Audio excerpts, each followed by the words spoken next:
Bonjour à toutes et à tous. Donc voici des éléments de correction pour le CAPES 2025. Donc on commence par le calcul dans R. Donc première chose, donc si un article est soldé, on nous demande quoi? Est-ce que le montant de la taxe est de 11 euros? Donc ici on demande en fait d'appliquer le taux d'évolution réciproque. Donc on va calculer le prix initial. Donc je vais faire 110, d'accord? Alors le taux d'évolution réciproque, c'est 1 sur 1 plus 10%. Donc si vous faites ce calcul, vous allez trouver 100 euros. Et donc le montant de la taxe, donc c'est 110 moins 100 qui est égal donc à 10 euros et non pas à 11 euros. Donc l'affirmation ici est fausse.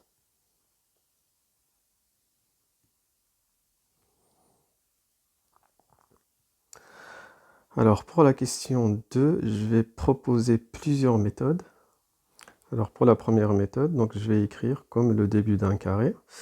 Et donc ça me donne en fait que c'est égal à alpha 1 plus bêta sur 2 au carré. Et le reste plus 3 quarts de bêta au carré. Et tout ça, c'est positif. Car l'identité marquable est positive. 3 quarts de b carré, c'est positif. Alors pour la deuxième méthode, donc j'écris alpha carré plus alpha bêta plus bêta carré de cette façon. Et donc ce que j'ai souligné en bleu, je vais mettre en facteur 1 demi de alpha. En rouge, je mets 1 demi de bêta en facteur, plus le reste, à savoir 1 demi de bêta carré, plus 1 demi,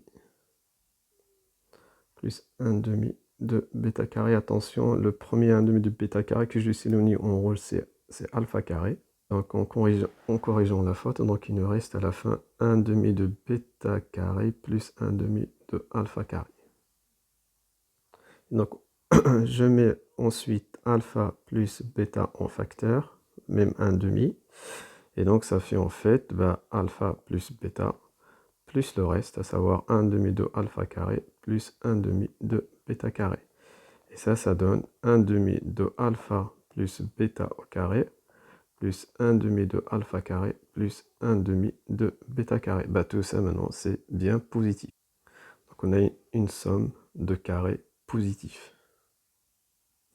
Donc si je veux encore factoriser, on peut mettre 1 demi en facteur, mais ça ne change rien. Donc ça fait alpha plus bêta au carré plus alpha carré plus bêta carré. Pour la troisième méthode et la quatrième méthode, donc en ayant en tête les formules de polarisation, donc je vais en fait je vais les adapter par rapport à alpha bêta. Et donc alpha au carré plus bêta au carré, et alpha bêta, je vais l'écrire de cette façon. C'est 1 demi entre parenthèses, donc 2 alpha plus bêta au carré, et je crois c'est ça, moins, donc vous me dites bêta carré moins alpha carré. Et donc qui fait encore 1 demi de alpha plus bêta au carré, c'est celle d'avant en fait, à la fin. Alpha carré moins 1 demi de alpha carré, ça fait plus 1 demi de alpha carré plus 1 demi de bêta carré. Et donc encore une fois, tout ça c'est bien positif. Ok. Alors pour la quatrième méthode, donc j'ai en tête une des formules encore de polarisation, donc ça nous fait alpha carré plus bêta carré plus 1 quart de alpha plus bêta au carré moins alpha moins bêta au carré. Donc je développe 1 quart de alpha moins bêta au carré, donc je trouve ceci. Alors comment je vais faire ensuite? Alors je simplifie d'abord. Ensuite j'utilise le fait que alpha carré plus bêta carré est supérieur ou égal à moins de alpha bêta. Et donc on se retrouve avec 3 quarts de alpha carré plus 3 quarts de bêta carré moins 1 demi de alpha bêta plus 1 demi de alpha bêta. Et donc ça, c'est plus grand que 3 quarts de alpha carré plus bêta carré, qui est bien positif. Alors pour la cinquième méthode, je vais encore utiliser le fait que alpha carré plus bêta carré, c'est plus grand que moins de alpha bêta grâce à l'identité remarquable. Et donc on a quoi? Alpha carré plus bêta carré plus alpha bêta, ben ça je peux l'écrire comme 1 demi de alpha carré plus bêta carré plus 1 demi de alpha carré plus bêta carré plus alpha bêta. Et donc c'est supérieur à 1 demi, donc fois moins de alpha bêta plus 1 demi de alpha carré plus bêta carré plus alpha bêta. Et donc ça se simplifie, et donc il nous reste 1 demi de alpha carré plus bêta carré qui est bien positif. Alors la sixième méthode, on va faire la disjonction des cas. Donc le premier cas, bah, si alpha est positif et bêta positif, bah, vous savez bien que alpha carré plus bêta carré plus alpha bêta, c'est forcément positif.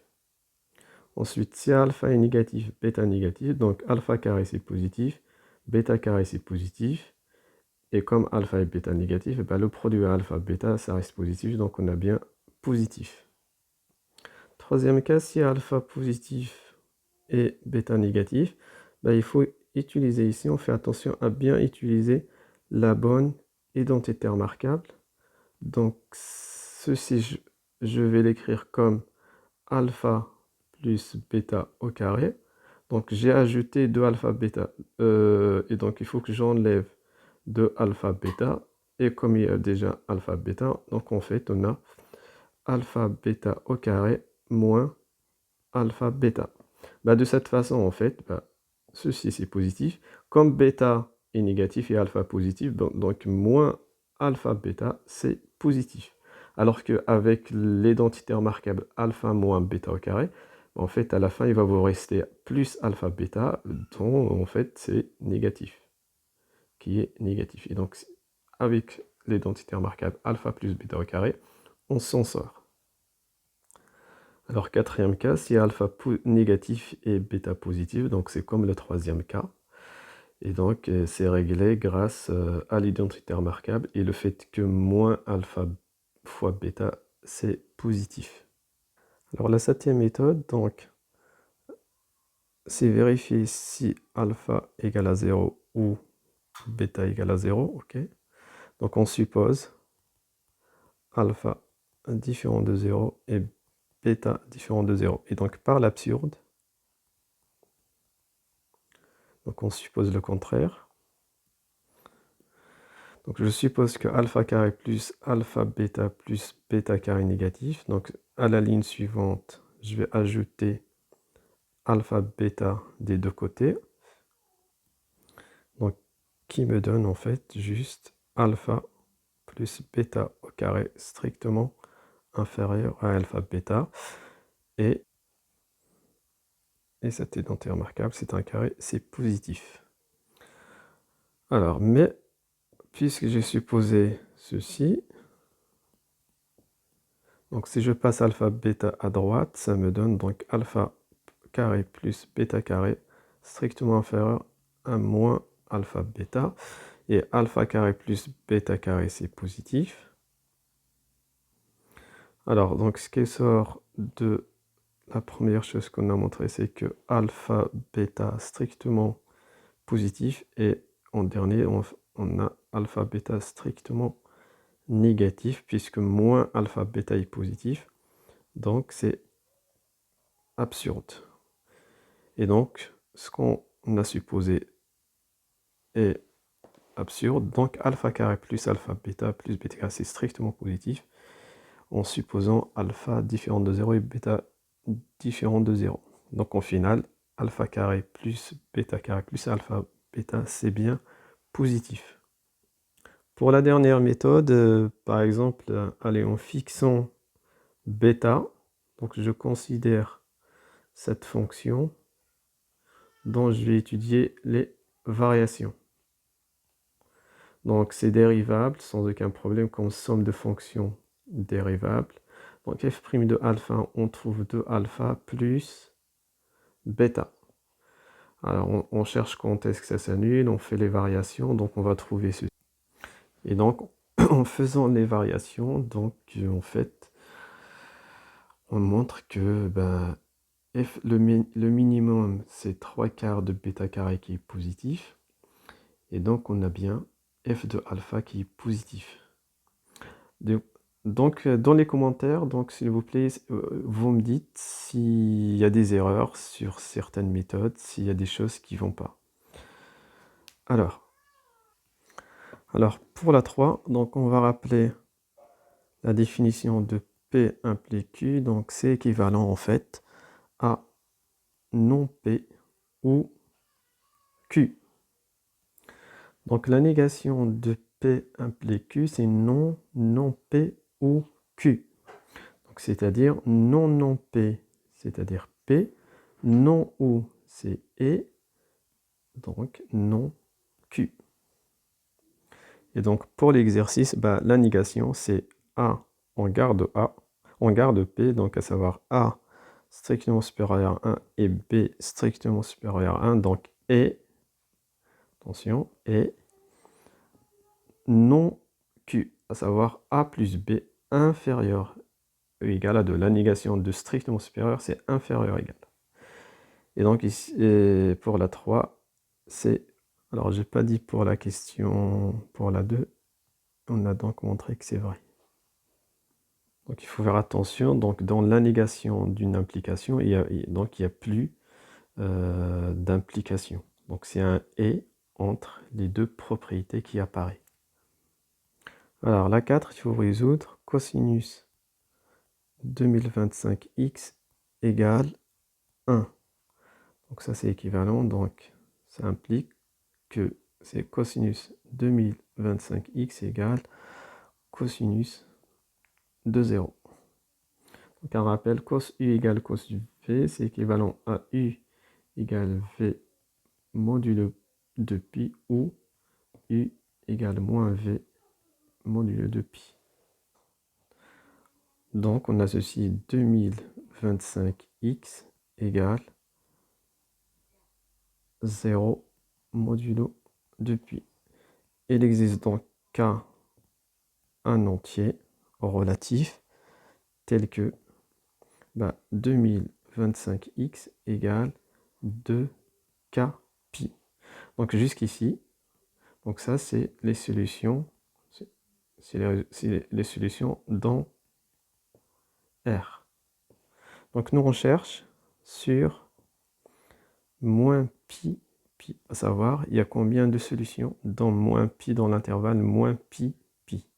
Alors pour cela, d'abord, je vais regarder, je vais faire, pour aider, je vais faire un tableau.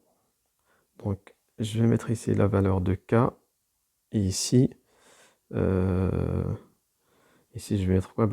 Je vais calculer x, c'est x égale, c'est 2k pi sur 2025. Donc ici, je vais mettre 2k pi sur 2025. Je vais garder quelques valeur de k, donc là je vais mettre 0, 1, moins 1, et je vais regarder lesquels en fait ne vont pas sortir de l'intervalle moins pi, pi. Je vais aller jusqu'à ici 1012, ensuite 1013, et là je vais mettre moins 1012, et ici moins 1013. Alors, pour k égale à 0, donc ça fait 0. Pour k égale à 1, ça fait 2pi sur 2025. Je ne sors pas de l'intervalle moins pi, pi. Pour k égale moins 1, ça fait moins 2pi sur 2025. Et ainsi de suite. Pour k égale 1012, ça fait 2024 sur 2025 pi. On ne sort pas de l'intervalle, mais par contre, pour 1013, ça fait donc 2026 qui est plus grand que 2025, donc ça fait plus grand que pi. Donc là, on sort de l'intervalle. Et ainsi de suite. Pareil de l'autre côté. Alors de l'autre côté, donc il n'y a que pour moins 1013, pour k égale moins 1013. Donc on sort de on sort, c'est inférieur ou égal à moins pi. Donc toutes les valeurs ici, bah, ça reste dans l'intervalle moins pi, pi. Alors, donc on récapitule. Donc x, c'est dans moins pi, pi. D'accord? Donc x, c'est 2k pi sur 2025. C'est inférieur ou égal à pi. C'est strictement inférieur. C'est strictement supérieur à moins pi. D'accord? Donc on récapitule. Donc au final, en fait, k, c'est un entier qui va appartenir, en fait, k est dans, prend 6 valeurs. Donc moins 1012 et ainsi de suite. Moins 1, 0, 1 et ainsi de suite jusqu'à 1012. D'accord? Qu'on peut écrire de cette façon également. Donc moins 1012. 1012. Donc si on compte ces valeurs, attention, il ne faut pas oublier la valeur k égale à 0. Donc si on, le cardinal ben, de ceci, ça nous fait, avec k égale à 0, donc ça fait 2024, plus la valeur k égale à 0, ça fait bien 2025.